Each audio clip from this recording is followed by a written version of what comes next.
we are, in fact, referring to wedding season coming up, and lots of people going to have to give speeches for this, that, or the other thing. You know, we have a great coach here, Lauren Ferraro, who is going to guide us through the way to do this without having a breakdown. Is there a guarantee? Well, she says there's 9 secrets to delivering a kick-ass wedding speech. Kick-ass, I wasn't sure if I could say that. Well, we just did. But kick-ass without a breakdown, because, you know, public speaking for many people is just enough. They'll do anything else, but standing up in front of a bunch of people, and even those of us in the broadcasting industry, it's one thing to sit in front of a camera in a studio with a few cameramen, but stand in front of 1,000 people, different thing. It's funny how a lot of people ask, do you still get nervous? Of course I do. I'm human. We're all going to get nervous. Do you? But it's, sure, little butterflies, but it's what you do with them. The nerves don't take over me. And that's what happens with people, is they get overwhelmed. And if you think that you can wing this, that's the biggest mistake, that people don't practice enough or even know how to practice. How do you practice? Before we get started, I want to know, have you ever met people who simply should not do it because they are so nervous about it that it really doesn't matter how many tips or how many times you pound it into them? No. No. Okay. No. Well, then that's all. Anyone can do it. There's hope for all. That's the point as we get started. So if you're out there and you're thinking, no, that's not me, Lauren says, yes, it is. Absolutely. Okay. So where do we start with this? Number 1, don't wing it. Don't wing it. I have a feeling we think, I know the bride, I know the groom, I know the wedding party, I've got this. I can stand up and talk in front of people. But if you think that something is going to materialize with all the stress and all the pressure, and you've practiced, and the wine, you would think, Lauren, that most people would know that, because have we not seen enough really sort of C-grade movies where that happens, where people have a lot to drink and stand up, and then terrible things come out of their mouth. You'll go on for a half hour, 5 minutes tops. Keep these 5 minutes. Or you say inappropriate things. Yes. I'm the Sex and the City wedding, the bachelor party at the night, not the bachelor party, the wedding, the rehearsal dinner, right? That was a classic in the movie. Right. He's making toasts about the things that he should not have been saying. Yeah. It's knowing your audience also. If there's touchy things, don't say anything. I think people don't know how to prepare. And I think they're told to practice out loud, which is great. But if you don't know how to practice, then your practice is going to be permanent, not perfect. So that's what we have to be careful of, is how do you even practice? How do I even approach this thing? How do you practice? Well, you can start saying it out loud. But when we have bullet points, I think we've always said, well, have your bullet points in front of you and it can prompt you. The problem with that is you'll spend 5 minutes on one bullet point and 30 seconds on another. A lot of people say when they're doing public speaking that they get out of body. Their head, goes that way, their body's that way, and their legs are out in front of them. But if we have a sense of what we want to say for that bullet point, then we're on solid ground. So do your bullet points, it's great, but write a statement to go along with it. You have to have something to go along with it. Then you practice that statement. Then you can come off the page a little bit, but at least you've bookended what you want to say for that bullet point. So, for example, if you were to write, you were going to give a 10-minute speech for a wedding, would you suggest that someone actually write out a script? Yes. Practice the script and then go to bullet points with a few things underneath so they remember. Yes, you can. The bullet points will give you sort of the through line, the storyline. That's a great idea, because then you won't be stuck on the page and then looking up and stuck on the page and then looking up at the audience. You'll come off the page a little bit more. But as long as you practice those bullet points out loud, and that there's a cohesive story, so that it makes sense. You've got 5 to 10 minutes for this speech. Make it have a beginning, a middle, and an end. Now, I want to say that, because when Christine said 10 minutes, my first thought was too long. Like, too long. I just don't think, I think like 3 to 5 minutes at the most for a wedding speech. Is that? Are you kidding? I agree. Have you ever seen fathers up there? Or mothers up there? My Parents father up was there? I loved my father's speech at our wedding. He went through the, How to Win Friends and Influence People. I can't remember her name, but he went through the alphabet. Like it started with always be cheerful, A, B, C, and went through the way that she had done it in her book, but related it to marriage. But see, that had a storyline. That had a theme to it. I don't mind that. I like that a lot. If you're going to just go off and it's going to trail, and there's no structure to it. And I'm not saying we're writing an essay here, structure. It sounds very much like an essay. But it's more just have a sense of where you're going and then how to close it as well. Well, I mean, most people, I mean, me included, I you know, when it gets to the speeches, I just would rather be somewhere else. Well, exactly. I mean, it That's just why goes 10 on and on. minutes is too long. However, if Yes, this Marcy. is your darling child, you know, and you've been waiting, this is your dad, and this is your only daughter, and she's getting married, and you've been looking forward to this, and you've been listening to the dress thing, and the bridesmaids thing, and the cake thing, and the food thing, and the whatever for 6 months, and this is your chance to get up, and you're crying, and you're emotional. This is your 15 minutes of on stage, so you're gonna take more than 3 minutes, Kate. Come on. No, I'd say for the father, I would say maybe 5. But for a speech about the toasts to the bridesmaids and things, you don't want them to be longer than. Okay, 2 the or 3 parents get a minutes. little longer. You've convinced me. The parents get a little longer. They get 7 minutes. Toast to the bridesmaids. I Yeah. mean, really, the bridesmaids usually are getting a nice free dress out of it, and who cares? Like, toast, go great. Oh, great, wonderful. 2 minutes for the bridesmaids, but the dad, come on. Okay, parents get a little longer because yes, you've convinced me. I Still I not hear it. 10. I mean, 7. I nobody, give a 7. I meant both of you in between. nobody wants to listen to it particularly. Yeah. However, for them, it's their moment. They're saying goodbye Yes. to their daughter. They're handing her over, right? Yes. Can't I agree. wait. Oh, she said For that. another Are you- segment. Are you kidding? And you know what? I'm going to make you do the speech. I didn't give a speech at my wedding. I did not, and it's not. Some people I know say they have regrets about doing it. I did not. I enjoyed listening at the speeches. I spent all my time speaking. I've and seen reading only the one news. parent go up. The dad went. No, I and was saying I was my represented- wedding. I Oh, your didn't- wedding. Yeah, I did. I haven't. Neither of my kids So got married yet. who would get up and give a speech at your daughter's wedding? You or John? Oh, John. He gives great speeches. Oh, okay. He's really good. He's funny. He's entertaining, heartfelt. Although his toast to me was somewhat debatable. Really love your peaches. Want to shake your tree. Okay. Although I mean, he got up. And They he all said, laughed. He I'm said, sure. he got up there and he said, I'd like everyone to know, because it was full of a television news crowd, that I am doing this without benefit of a teleprompter or on a cue or anything else. Yeah. Very good. Although he pointed out, I don't have Ted Stubing, who was our news director at the time, telling me what I can and cannot say. Right. So, I mean, it was good. But I mean, you have to know your audience, right? So I mean, he did. He knew the audience and what they would relate to. Absolutely. Know your audience, because if there is an issue with Auntie Pat and Uncle Doug and you find it funny and it's not, and you go and say that and they're out there in the audience, that's just awkward. Slightly inconsiderate. I mean, we have to draw the line between this is funny and humorous and this is an inside thing between the family and really embarrassing something that's going to cause a rift. So know your audience. It sounds very business and corporate like when we do audience analysis, but do it for this as well. It's hard, you know, I guess, giving a wedding speech, because there's if you know the family, there's so much undercurrent going on. That's why you that can't wing this. It's really hard to sort of navigate that. I remember the speech at my daughter's wedding. All right. Anyway, but We are talking with Lauren Ferraro. She is a public speaking coach and helps with corporate presentations, advanced speaking, all kinds of stuff. And you're a presentation instructor at Ryerson University as well. I am, yes. And we are here on What She Said on Sirius XM, Canada Talks 167, and we're talking about the wedding speech. Now, one of my pet peeves, and I think it's one of yours, is the self-sabotaging that goes on right off the top of the speech. Explain that. The disclaimer.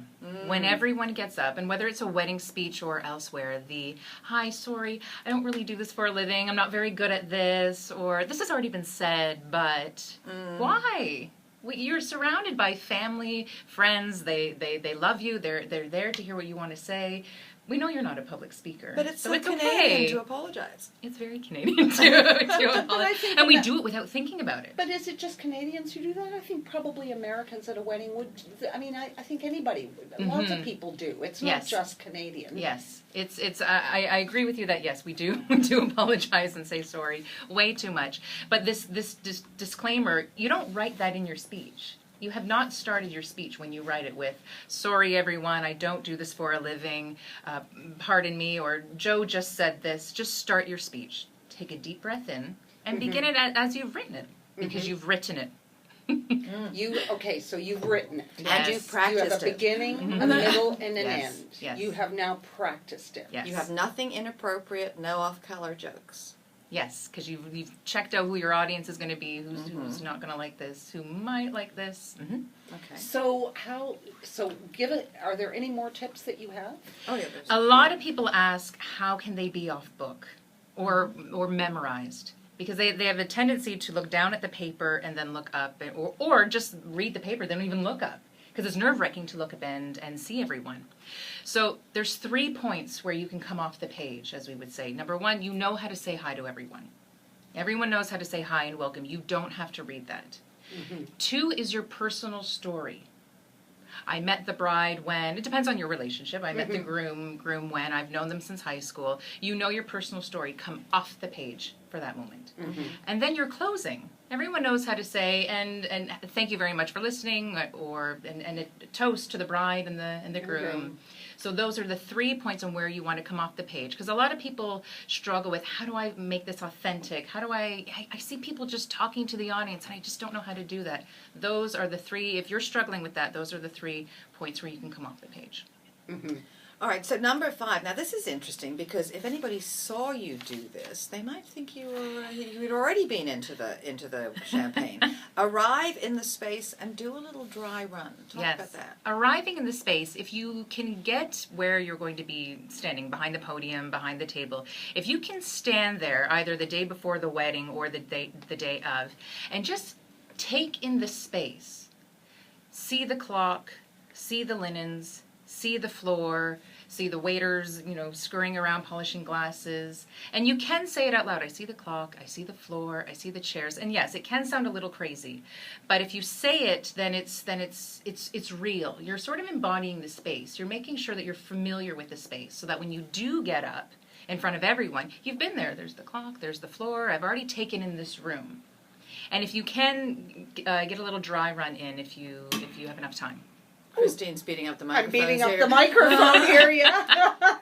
There's dramatic effect. Dramatic effect, yes. Punctuation. Yes, articulation. Yes, You need to have that. absolutely. So no one's going to pay any attention to you. If you can, practice right then and there, but get comfortable standing there so it's familiar, arriving in the space. You wanna know what she said, she might just change your life. Now, one of the things, Lauren, that I find, particularly when people are nervous, is they start speaking really, really quickly, and you just want them to slow down.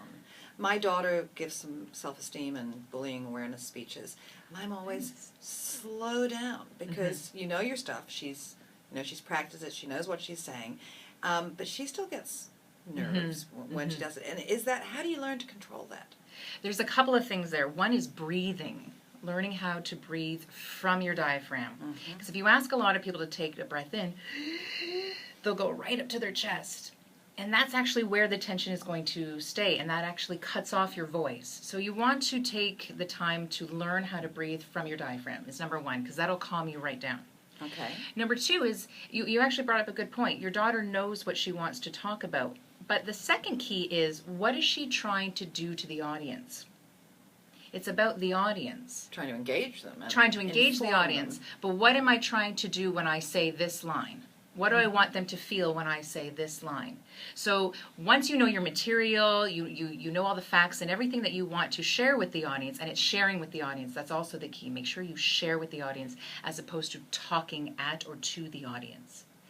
But make sure you go, so when I say thank you at the beginning of a speech or even at the end of a speech, what do I want the audience to feel when I'm saying thank you? Appreciation, I want to welcome them. So the words thank you are just a vehicle. They're an English vehicle. So breathing, understanding what you want the audience to feel. And then also you can mouth it really slowly. So you find the muscularity of the words in your mouth, kind of like this. Okay. Yes. Because when you do slow down and mouth it, you will breathe as well. All right. But, I mean, we're talking here about physically, you know, certain things to do to sort of bring your nerve levels down. Yeah. But when we're speaking, it's really, what I try to do is always remember that I'm there because they want to hear. I already have a semi-captive audience. That is, their mind to lose. Same at a wedding. Yes. They want to hear what the father of the bride or the best man has to say. Of course, yeah. So your audience is there. They're on your side until you lose them. I like how you say that they're on Right? your side. That's nice. Yes, yeah, absolutely. They want to support you. This isn't a cold sales call, is No. what I'm saying. So make it genuine. So make it heartfelt. Make it genuine. You don't have to put anything on. You don't have to be the funny person. If that's not your thing, oh gosh, don't go there. If because we always say that, put a little humor in. The audience will love it. But if you are not a person to just cold write a joke, if that's not or your thing, it'll if be that's not your inauthentic. style, then don't do it. It'll be inauthentic. Yeah. But for me too, it's also connecting. Try to connect on whatever level. Like know your audience and try to find something where they can say, yeah, that's right. Yeah, I remember that, or I relate to that. I relate connect to that. That resonates with It's a theme. Yeah. It's sort of the overall theme. Yes. But nerves aren't necessarily always a bad thing, are they? No, they give you energy. It's the ones where I absolutely can't do this because I get too nervous. If nerves can turn into excitement, or nerves can turn into breathing or feeling your feet, we always say we lose our legs. So if we can learn techniques on how to feel our feet and how to be in the space, then they can be good for us. Now, speaking of losing our legs, I know full well that I can have one glass of wine before I'm going to speak, and like up to an hour before I speak. And sometimes you're not speaking until the dessert portion or whatever. Anymore, I'm not going up there. Right. So what's your rule? I mean it's personal. It's up to, maybe you can have 7 drinks and you can have 2 drinks. I don't know, but I would say public speaking and drinking don't mix. I would rather you learn techniques on how to relieve your nerves, like breathing, understanding your speech, and being well prepared, than taking a quick sip to calm your nerves, because you never know what will happen. So. Yeah, I mean, What happened to Elizabeth May on Yeah, Saturday sorry, night I at the know. Ottawa? Well, yes. Not good. I saw that. well, for Yeah. example, we had a colleague who was so nervous, he would break into a sweat, and that was with autocue. And in a studio with cameramen that he knew and people that he knew. This wasn't in front of 1,000 people. And a battery-operated fan. And a battery-operated fan. What and, you- and not to criticize, but he just physically, there was no way of controlling that. And after years of practice, that just, the sweat would pour down him. It was just a physical reaction. Right. And I don't think he would have done anything to control it. He tried everything. And If some people just can't, right? I do have a quick tip if anyone finds themselves sort of panicked before they have to go up. Take a breath in and breathe out on an S as in Sam or an F as in Frank. It just slows down all the breathing. So It's like letting the air out of a balloon. Deflate gate. So you're standing in front of the mic and you're going, "Hello, everybody." No, before. Just If before you're you sort get of, to the mic. just give me a minute here. It's training with Lauren Ferraro. Lauren. Ferraro. Okay. This is if you're backstage. If you're sort of in the washroom and you're sweating, or you're in the hallway and you're pacing, stop. Take a breath in. But what about a quarter of a tranquilizer? Oh, yeah, mix that with your glass of wine, No, and that'll no. be a fun speech. No wine. No wine. I have Just- nothing just- to add to this. Just a little, just a half an Ativan or something. Just, Sure. And as I mean, you I'm said, you talking- usually speak sort of after the meal, so you might have some wine with your meal. That's fine. Yeah. But I would encourage everyone, if they want the drink to calm nerves. No, I'd rather you learn the techniques to How calm they're nerves. breathing. Yeah. What about content, especially at a wedding? If you are, if you're not the comedian, if you're not on stage at Second City regularly, we've said leave the jokes aside. Be heartfelt, be genuine. What are things that you can include that are generally safe and important to include? You can mention observations of their relationship. They're a wonderful couple. They complement each other. I knew Jim before he met Mary, and how she's enriched his life. So your observations, there's that personal story, so that you can come off the page and share with the audience. You can talk about how you know them separately, so their relationship together, how you know them separately. Compliment their parents. That's part of your homework, is to find out about the parents, so you compliment the parents as well. Go for heartfelt. Go for genuine. So your personal story, compliment the parents, talk about the bride and groom individually, and I'm sort of talking from a bridesmaid's perspective. I've done it 5 times. So 5 times? Wow. I have. Have you ever worn the dresses again? I did. I wore green dress because I'm a redhead. I get put in green, and when I was an actress years ago. That's how I started in all of this, and it was for an Irish play. So I wore the dress again for the audition. 1. 1 out of 5. Yes. Okay. It's a good question. Okay, so you've had lots of practice. So you include the parents, mention Include the heartfelt. parents, include your personal story, and then thank them at the end, and that's your 5 minutes. That's your 5 minutes. That's it. Parents, yes, they get a little longer because they've also probably foot the bill. Right. So would there be anything in terms of content that you would say, because there's a wide range, right? Absolutely no. Inside jokes. Okay. Inside jokes. Yeah. If you keep going on with an inside joke, if you do a little jab to your buddy, if you're high school friends, that he knows, and he'll smile back at you, And then drop it 'cause That's nobody endearing. else But no one knows. else is. Yeah, don't go on about it. You've alienated now the whole audience if you keep on going. Yes, and you want to keep the audience. I'm Right. sharing with you, so yes. Previous relationships of either the bride or the groom, I always think that's unadvisable. Or I knew Jim when he was dating, Mary, and boy, is this different. Yes. Kind of thing. It's like, this is not the time It's for just that. not Yes, appropriate. Jim, I mean, she's the best of the 19 Yeah. that Jim's dated. I mean, they were all beautiful just like her, but this is the first blonde. I thought he always liked brunette. It's not a compliment. This is Yeah. kind of like these schlocky movies that you see and you're just cringing, thinking, "Oh God." Well, Steve Buscemi in the Wedding Singer goes on how he's not the favorite. His brother's getting married and starts calling out the dad, and it's awkward. Awkward. Yeah. That's the word. So how can people connect with you if they want more person? If they're really nervous, they want to come and take a class or get some coaching. You can follow me on Twitter at Lauren Voice Pro. I always put up tips and advice there. Or laurenferraro.ca is my website. Shoot me an email. Shoot you an email, and it's Ferraro with 2 R's. Well, Yes. 3. 3. F as in Frank, ERRARO. I always So the tell my 2 parents, R's enough in the R's? Yeah, really. Lauren Ferraro. Lauren Ferraro. Well, these are really useful tips. Thank you so much for helping, because we're just starting, I guess, the massive wedding season now, and there are probably people at home are, oh, Getting boy, I've got to get nervous. there. I've got to get there. Yes. Well, thank you very much. Thank you.